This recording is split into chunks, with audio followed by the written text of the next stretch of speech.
সোনপাপড়ি বানানো এতটা সহজ আমি তো কল্পনাও করতে পারিনি। আর নিজের হাতে সোনপাপড়ি বানিয়ে খাওয়ার মজাটাই আলাদা। এই সোনপাপড়ি খাওয়ার পর বাড়ির সবাই বলে কিনা দোকান থেকে আর কোনোদিন কিনে খাবে না। তো এই দারুণ সুস্বাদু সোনপাপড়ি বানানোর জন্য একটা নির্দিষ্ট কাপের মাপ করে 1 কাপ ময়দা নিতে হবে। আর ময়দাটাকে অবশ্যই চেলে নিতে হবে। এবার ওই কাপের মাপ করে 1/2 কাপ ছোলার ডালের বেসন নিতে হবে, সেটাকেও চেলে নিতে হবে।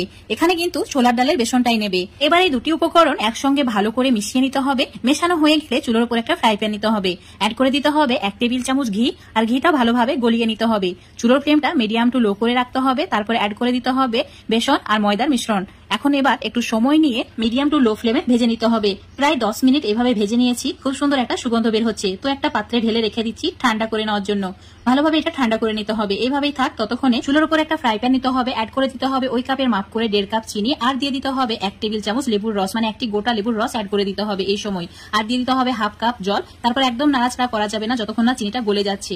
চিনি গলে গেলেই চুলোর ফ্লেমটা মিডিয়ামে রেখে অনবরত এভাবে জাল করে নিতে হবে। আর এই চিনির রসটাকে ঘন করে নিতে হবে। আর এইভাবে চেক করে দেখে নিতে হবে এটা গোটা বাজছে কিনা। যখন দেখবে ঠিক এইরকম একটা চকলেটের মতো হয়ে যাচ্ছে আর টানলে ঠিক এইরকম রাবারের মতো বড় হয়ে যাচ্ছে, মানে একদমই পারফেক্ট হয়েছে। তো একটু নাড়াচাড়া করে কালারটা একটু ব্রাউন হওয়া পর্যন্ত অপেক্ষা করতে হবে। আর সঙ্গে সঙ্গে একটা থালার মধ্যে অল্প একটু ঘি ব্রাশ করে নিয়ে এই থালাতে চিনির মিশ্রণটা অ্যাড করে দিতে হবে। আর একদম ঠান্ডা করে নিতে হবে। তো একটা হাতা বা চামচের সাহায্যে এই কাজটি কিন্তু করতে হবে। এইভাবে অনবরত নাড়াচাড়া করে মিশ্রণটা একদম ঘন করে নিতে হবে। এখন তোমাদের 3 মিনিট পর দেখাচ্ছি। দেখতেই পাচ্ছ চিনির মিশ্রণটা অনেক বেশি টান হয়ে গেছে। তো এবার এটাকে হাতের মধ্যে নিয়ে নিতে হবে। এটা কিন্তু এখন অনেক গরম, তাই হাতের মধ্যে অল্প একটু জল নিয়ে ঠিক এইভাবে নিয়ে টানতে হবে। অনবরত এভাবে টানতে হবে। আর একদম সাদা একটা দড়ির মতো করে রেডি করে নিতে হবে। এইভাবে টানলেই কিন্তু এর কালারটা চেঞ্জ হয়ে যাবে, দেখতেই পাচ্ছ। আর এটা কিন্তু অনেক বেশি সিল্কি হচ্ছে। এইভাবে অনবরত টানতে হবে, একদমই থামা যাবে না, নাহলে এটা কিন্তু শক্ত হয়ে যাবে। গরম থাকা অবস্থায় কিন্তু এই কাজটি করতে হবে। তাই হাতে যদি গরম লাগে তাহলে অল্প করে হাতে জল লাগিয়ে নিতে হবে। আর এইভাবে দুই প্রান্ত জয়েন করে একটা রিং এর মতো বানিয়ে নিতে হবে। তারপর বেসন আর যে ময়দার মিশ্রণটা ভেজে রেখেছিলাম সেটা অল্প অল্প করে এভাবে দিতে হবে।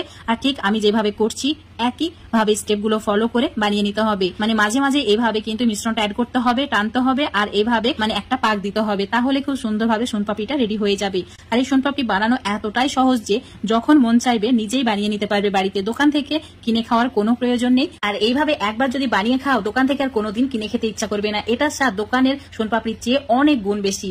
অল্প অল্প করে এইভাবে মিশ্রণটা অ্যাড করে ঠিক একদম সুতোর মতো করে সোনপাপড়িটা বানিয়ে নিয়েছি। এবার একটা বাটিতে ঠিক এইভাবে অ্যাড করে একটা শেপ দিয়ে নিতে হবে। তোমরা চাইলে না দিতেও পারো। এভাবে দিলে কিন্তু দেখতে ভালো লাগে। অল্প একটু ড্রাই ফ্রুটস অ্যাড করে দিয়েছি দেখার সৌন্দর্যের জন্য। তো সোনপাপড়ি রেডি হয়ে গেছে। তো বন্ধুরা অবশ্যই এইভাবে একবার বানিয়ে খেয়ে দেখবে। আজকের এই সোনপাপড়ি রেসিপিটা যদি তোমাদের ভালো লেগে থাকে অবশ্যই লাইক শেয়ার কমেন্ট করে দেবে। ফেসবুক পেজ থেকে দেখলে পেজটাকে ফলো করে নেবে। ইউটিউব থেকে দেখলে চ্যানেলটাকে সাবস্ক্রাইব করে রাখবে আরো এরকম রেসিপিগুলো পাওয়ার জন্য। দেখতে পাচ্ছ কতটা সুন্দর হয়েছে।